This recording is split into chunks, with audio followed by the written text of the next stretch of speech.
A great new addition to the Bond of Master and Disciple team. But should you summon?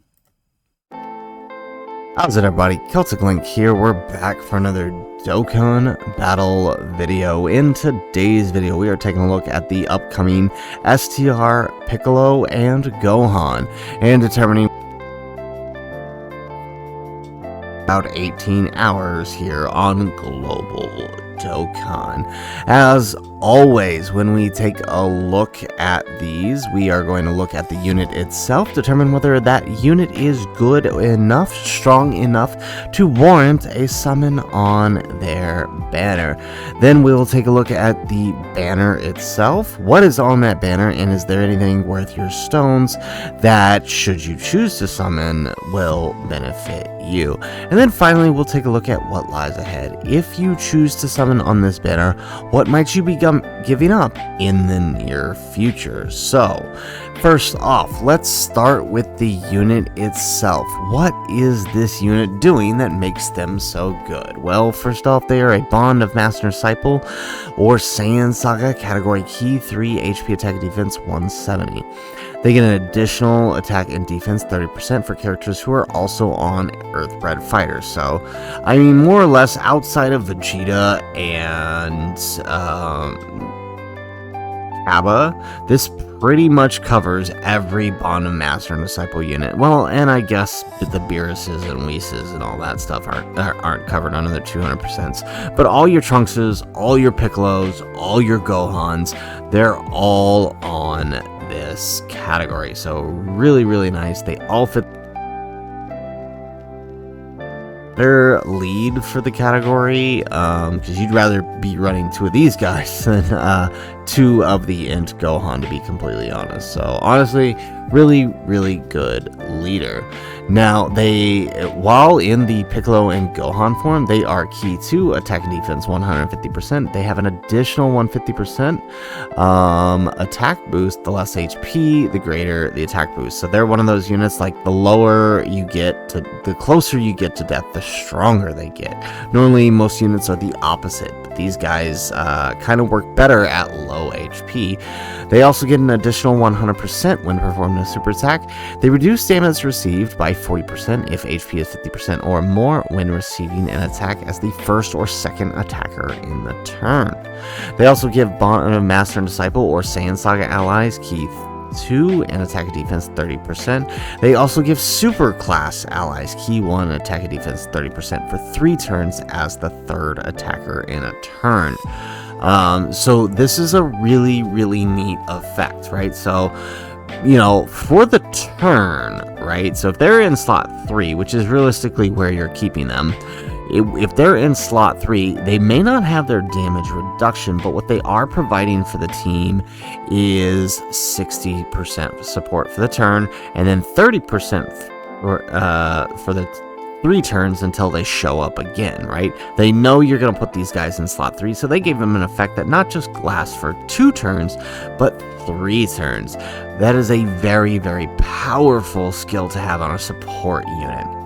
Add on to that, if they are below 70% HP, while they aren't providing that, while they won't have damage reduction in the first or second slot, what they will have is the ability to revive. The moment you fall below 70% HP, you can proc their revive. If not, you can do it on turn 7, right? It's one of the easiest revive restrictions we have, outside of Metal Cooler being able to just do it.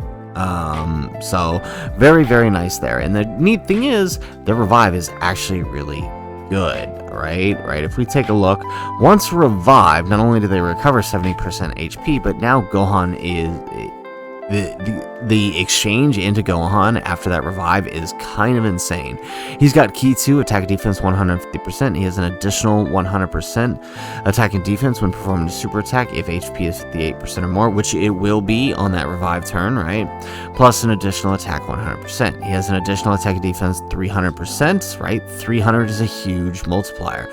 And performs a critical hit when performing a super attack for 1 turn from the entry turn, right? So basically for that first turn, he's got a guaranteed super attack, as well as 300%. So realistically, I mean, you're not reviving and then doing more with him. Once you revive, you're doing a whole, you're probably finishing the fight within that next turn, depending on the event.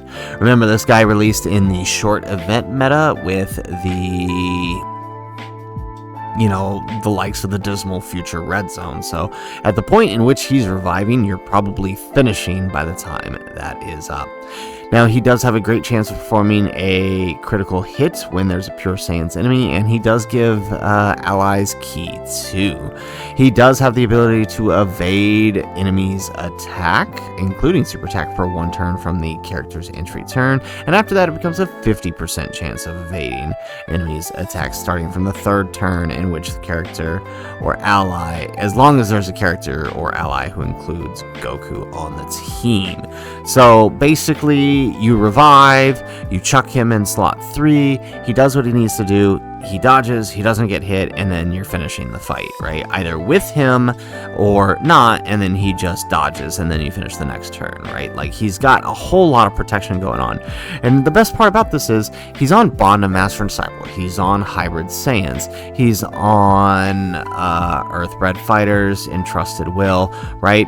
He's on a lot of powerful categories. The fact that he's on Entrusted Will and Bond of Master and Disciple means that he is on the 9th anniversary Beast Gohan fleet. That makes them an excellent choice for activating Beast Gohan's unit super if you're choosing not to run a Piccolo. So very, very good unit there. So honestly, in terms of the unit itself, I would have to give the unit my thumbs up on a should you summon for the unit. If you were to spend 50 stones, whatever it may be, and pull this unit, you definitely walk out with a W if you pull the card, alright? You are not losing anything by getting this card. They are very good.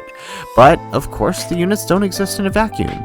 So we need to take a look at who's on the banner with them, right? So on this banner, they have the Nappa and Vegeta, who are really, really good. They're great partners for the AGL Nappa and Vegeta, and they themselves are really, really good. So very, very helpful there. You also have the return. This is technically the 2nd return of Fist Turles on Global. However, it's the 1st return on an actual Dokkan Fest banner. He was on the New Year's Step Up, but if you didn't summon on that, this will be your first chance to summon for him since his release. We also have the return of Tech Bardock and Yamcha. Honestly, all things considered, for the time of this release, it's not that bad of a banner. Yamcha is still good currently on Global.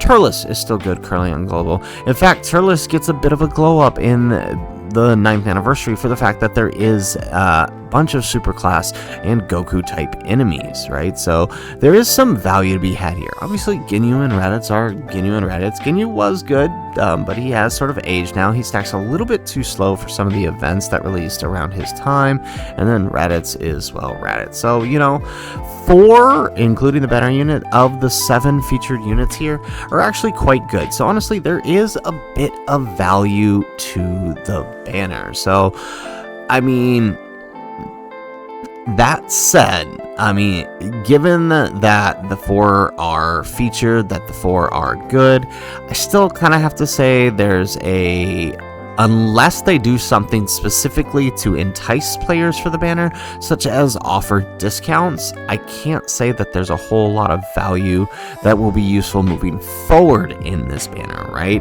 The 9th anniversary is bringing some decent events, decently hard events, and about the only units that are gonna be quite helpful there are Gohan and Piccolo themselves and Turles. Yamcha's a bit too squishy unless you get those perfect dodge rolls. Bardock he wasn't good on release, unfortunately. Only thing he had going for him was the Scouter. So, knowing that, I would definitely have to say there's probably a no-go on the summon. So, we've got one in the category for summon for the banner, and we've got another in the category of summon, we've got one in the category of summon for the unit, but no in the category of summon for the banner. The banner's just not good enough to warrant a summon. Now, finally, what we need to look at is what lies ahead. If you decide to go on into this banner, because there's discounts, because there's tickets, whatever the case may be, what are you giving up in the future? Well, first and foremost, the first thing you're giving up is the March 18th Saiyan Day banner. Last year, this was God Goku's banner. This year, it'll be something else, but it'll probably be something good. It'll be Global's first taste of something from the 9th anniversary. Last year, this guy introduced the Power of Wishes category to Global. This year, since we already have super bosses, there's a chance that the unit could possibly introduce target skills to Global. It's going to be a good unit regardless. Banner unit, that's hit or miss. Some have been good, some have been bad. But the big draw to this banner is not only the new unit, but it is the first time we are able to... let's see if I can find it here. There we go. The first time we will be able to resummon for the LR Super Full Power Saiyan 4. Goku. This will be his first return on Global. So a summon on Gohan's banner is this banner here is a possible miss for summoning on this banner here, where you'll have a chance to not only pick up God Goku and Super Full Power Saiyan 4 Goku, but whatever the new Saiyan Day unit is. So, something worth considering. If that's not something you're concerned about, well, then know that the banner after that is going to be the Dual Dokkan Fest Hirudegarn and Super Saiyan 3 Goku, the New Year's units from JP Dokkan. These guys are incredibly powerful. Both of them have an argument for number 1 TUR. This was prior to Fizz Rose, who I think could give a few of these guys a run for their money, especially if he has that good RNG turn. It's also a really good banner. It's the return of Jr., Beast Gohan, Piccolo Jr., World Tournament Goku, all characters who are doing really, really well and are going to continue to do well throughout the year, even through the 9th anniversary content, right? A lot of these guys are just that good. So, a summon on Gohan's banner is a loss at a possible summon on this Dual Dokkan Fest, which is, still pretty good. Following them, we should have the Golden Week banners.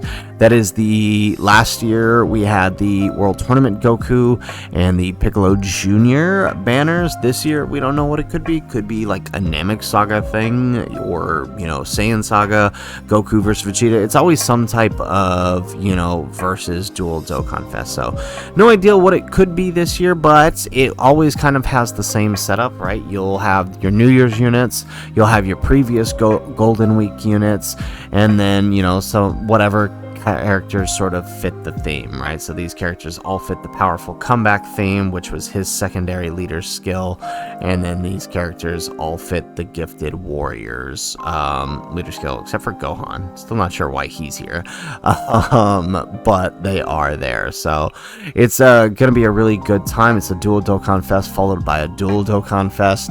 It'll be a pretty rough time for global players if you're considering any one of these banners, but it is worth noting. Golden Week in years past has been a pretty good advantage for global. It'll usually give us characters who will give us an advantage that JP didn't have on some of the new 9th anniversary content, so something worth noting. Finally, after this banner, we will have the last campaign, the last banner before the 9th anniversary. Last year this was the Android 17 and 17 that fuse into Super 17. This will probably have some kind of discount, some kind of tickets to really entice you, because this will be the last thing we get before anniversary. In years past, this has been JP's Dokkan Fest that is right after their anniversary. So whatever JP gets in the next day or so, this will be the banner that we have in June. By the time this video is out, we probably will already know what the character is. So just keep that in mind. You probably wouldn't be summoning on this banner anyway, since it's the month before anniversary, but I thought it was worth noting that it will be there. And then finally, the piece de resistance, we have the 9th anniversary banners, right? The Gamma 1 and Gamma 2 in the latter half of July, and the Beast Gohan, with the lead up for part 1 being Gogeta and Broly. Honestly, while all of these characters are hype enough to carry an anniversary, it almost feels like this was the the anniversary, right? Like, the part 1 was just the build up to this part 2. Like, we've been waiting for this card for so long, and he is here, and my goodness, he is far and away the best unit in the game. So any summons you do prior to the release of this banner, which will be about mid-July, is a summon you're giving up on possibly pulling the best unit in the game. So while I don't always necessarily say you should never summon ever except for on these anniversary banners, this is definitely a banner you want to make sure that you don't miss. Gohan is just that good, and you know, the rest of the supporting anniversary cast is, you know, worth it as well. Of course, Gogeta's good, Broly's amazing, easily top, you know, 3 LRs in the game, hands down. Like, I wouldn't even question it if you put any one of them within the top 3, right? One thing that we also need to consider is during the Hirudegarn and Super Saiyan 3 Goku campaign is we will get the return of the type support banners who are getting an EZA. Not all of them are great, but if you're missing a few of them, right, and you wanted to get them, you know, it's definitely worth a pickup. Like, the Kaba and the Hit are really, really good. The Cell is really, really good. The Gohan is really good. But the best one of the bunch here, oh, best 2 actually, even though he's a GT boss, are these 2 right here. The Pan, especially because she gives superclass allies a, you know, 2-turn support through her SA effect, which is really, really nice. So she's a great unit. And you definitely want to make sure you don't miss her, because for about, I think it's, you get 2 multis here, right? You get 2 multis, and you can put a shot at a guaranteed featured on this banner. So you have a chance of pulling her in 60 stones. So something you may want to consider, because she's a really great support unit. So all in all, considering all of that, you know, whether or not you should summon on the banner, guys, I gotta say no. There's just too much important stuff coming on Global, especially being that this is the unit that's releasing prior to Saiyan Day. If these guys were in the INT tournament of Power Androids, I'd have a position, right? The early February position. Would have had a totally different answer for you, probably, because they are so much more useful than the androids are, even though the androids got a huge glow up with a lot of the EZAs during the anniversary.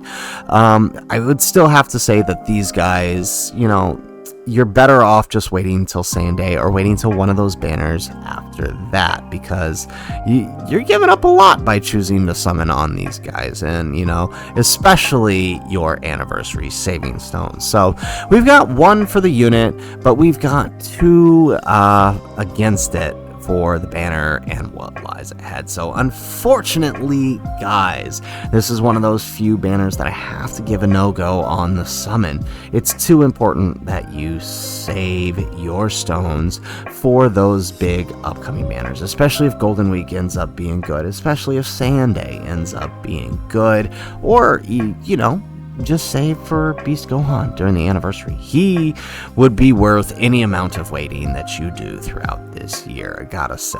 And it's worth noting this guy will be back in October, more than likely. So, you know, keep that in the back of your head. Now, if you are a pay-to-play or low-to-play player, something worth noting is that there are tickets on this banner, and there will likely be some form of discounts. I don't know if they'll be like guaranteed featured discounts, but they'll probably be like maybe not 3+1s, but they'll probably just be like one of those like step up with maybe like a, you know, 2 units at the end or something, or just like a 140 stone multi to start. There'll probably be something like that to entice you.